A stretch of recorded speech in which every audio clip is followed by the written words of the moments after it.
Shalom, shalom à toutes et à tous dans le nom de notre Seigneur Jésus-Christ.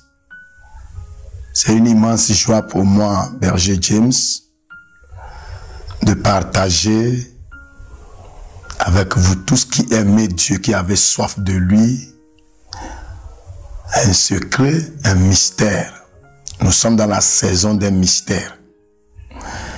Et j'ose croire que ce mystère, cette clé, va participer à l'explosion de la gloire concentrée sur l'Église dans ces derniers moments.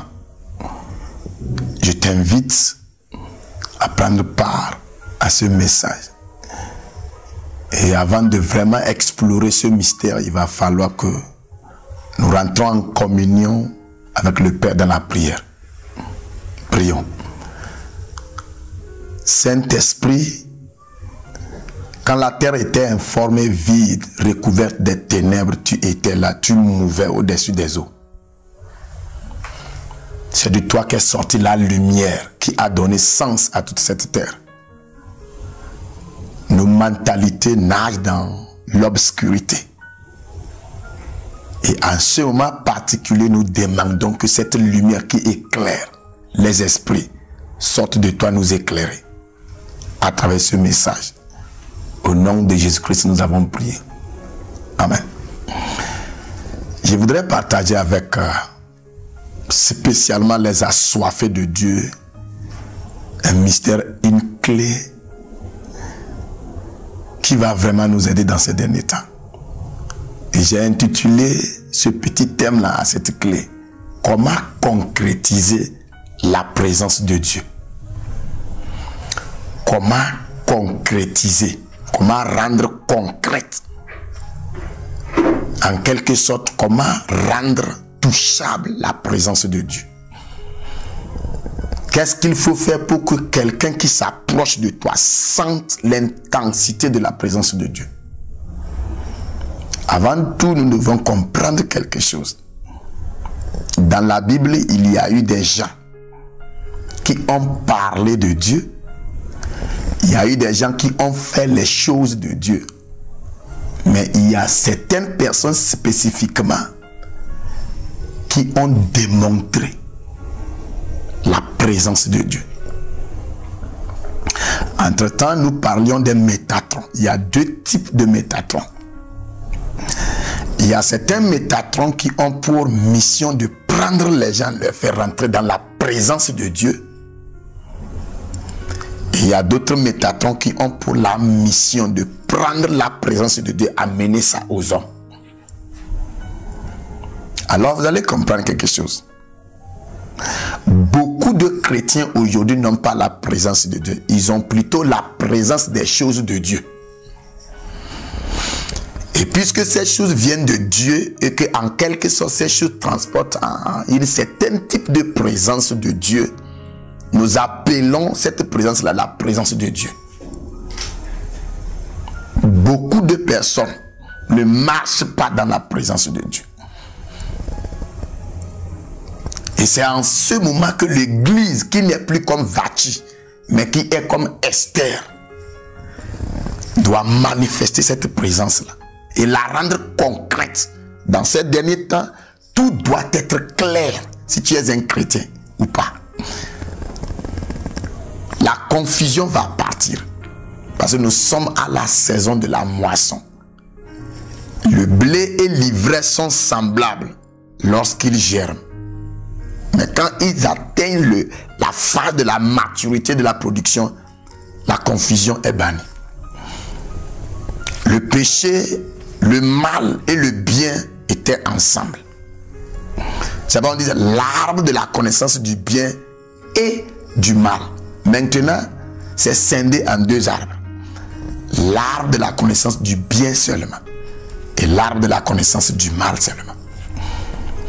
Alors nous les chrétiens, nous devons comprendre qu'il y a une étape qui nous reste.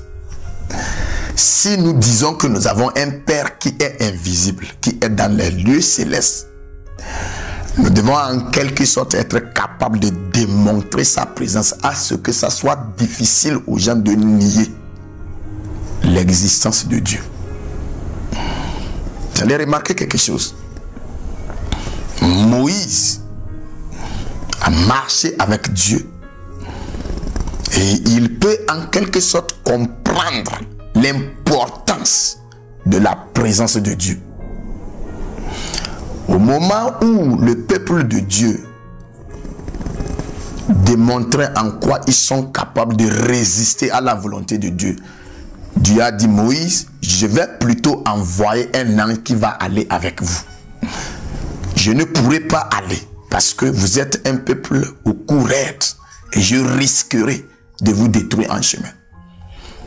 Autrement dit, Dieu dit: ma présence peut vous détruire. Il faut que mon absence vous accompagne. Mais je vais prendre un ange mettre dans mon absence. Moïse a directement compris la différence entre un ange de Dieu qui l'accompagne et Dieu de l'ange qui l'accompagne. Alors Moïse a dit: si toi-même tu ne viens pas avec nous, ne nous fais pas bouger d'ici. Et il a expliqué: si tu ne marches pas avec nous, comment serions-nous distingués des autres nations? Moïse a refusé l'absence de Dieu plus un ange et il a réclamé l'absence des anges, mais Dieu est là-bas. Alors Dieu révèle maintenant que oui, je marcherai avec vous et je vous donnerai du repos. Aujourd'hui, beaucoup de chrétiens souffrent. On monte, on gesticule. Pourquoi? Il n'y a pas du repos dans notre vie.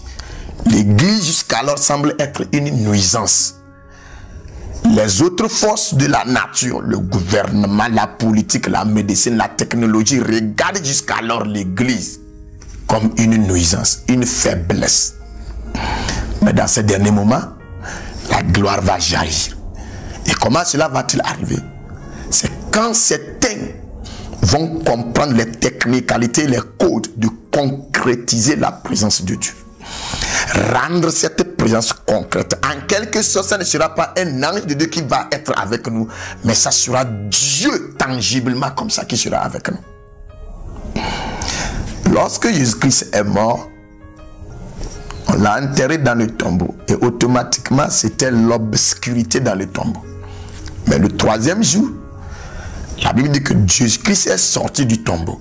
Mais dans le tombeau maintenant, il y a deux anges. Et le tombeau était inondé de la gloire. Dans le tombeau, ça brillait. Mais Jésus n'était pas là-bas.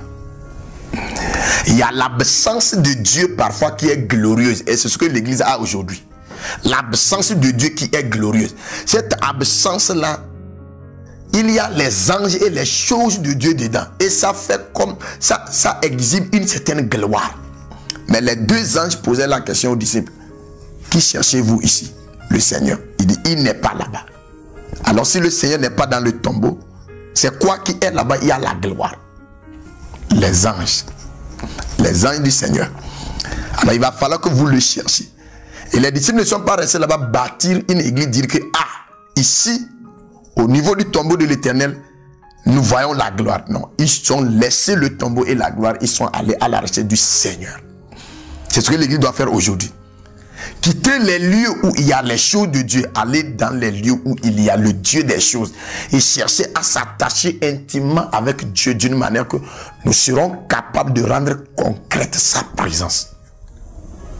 Satan est fort, Satan est puissant, Satan est capable seulement que dans l'absence de Dieu. C'est quand Dieu n'est pas que Satan peut réussir. Et dans ces derniers moments, nous allons comprendre ce code. Alors, comment rendre concrète cette présence? Comment rendre tangible cette présence? Tout est simple. Tout est simple. Et dans ces derniers moments, les chrétiens doivent courir à cette simplicité pour manifester la grandeur de Dieu. C'est simple. Pour rendre concrète, pour atteindre une dimension donnée où tu peux même toucher la présence et les arbres, les créatures tout autour de toi vont attester que ici se trouve Dieu. C'est le temps. C'est le prix. C'est le prix. L'ingrédient nécessaire qui concrétise la présence de Dieu tout autour de nous, c'est le temps qu'on fait avec lui. Le temps qu'on sacrifie avec lui. Le temps qu'on dépense étant avec lui.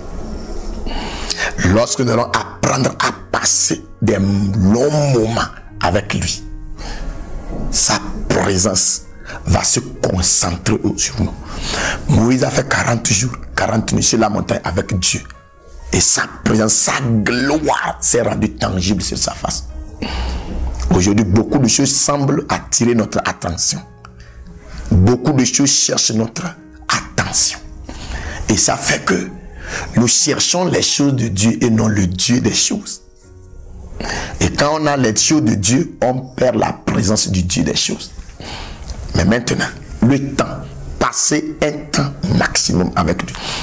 Malgré peu importe tout ce qui est en train de se passer, comprendre que ça vaut la peine de passer le temps avec Dieu. Passer le temps dans sa présence. Passer le temps avec lui. Le résultat direct, c'est la concentration de sa présence. Et dans ces derniers moments, nous allons voir ceux qui vraiment passent le temps avec lui. Parce qu'ils marcheront avec une certaine intensité de cette présence. Et les choses tout autour de ces personnes-là vont témoigner que ici, il y a Dieu. Celui-ci marche avec Dieu. La nature va reprendre sa perfection lorsque ces types de personnes qu'on appelle les fils de Dieu vont marcher dans la présence de Dieu. Beaucoup de choses portent la corruption. Et c'est à nous d'enlever ce voile de corruption sur les choses en marchant dans la présence de Dieu. Ça, c'est la révélation des fils de Dieu. Je prie en ce moment particulier pour que ta soif s'intensifie pour Dieu. Il y a beaucoup de choses qui semblent prendre la place de Dieu dans ta vie. Il y a beaucoup de situations que tu sembles passer tout ton temps à vouloir prouver, à vouloir expliquer, à vouloir procéder. Mais que le Saint-Esprit réallume cette soif en toi. La flamme de la soif brille davantage. Et à travers ce message, comprends que Dieu t'attend toujours. Il t'attend. Et lorsque tu choisiras de passer le temps maximum avec lui, tout ira dans les bonnes conditions. Je prie pour toi. Saint-Esprit, ouvre à quelqu'un par ce message la porte par laquelle il rentre en intimité avec toi et manifester, concrétiser ta présence sur lui. Tu es richement béni.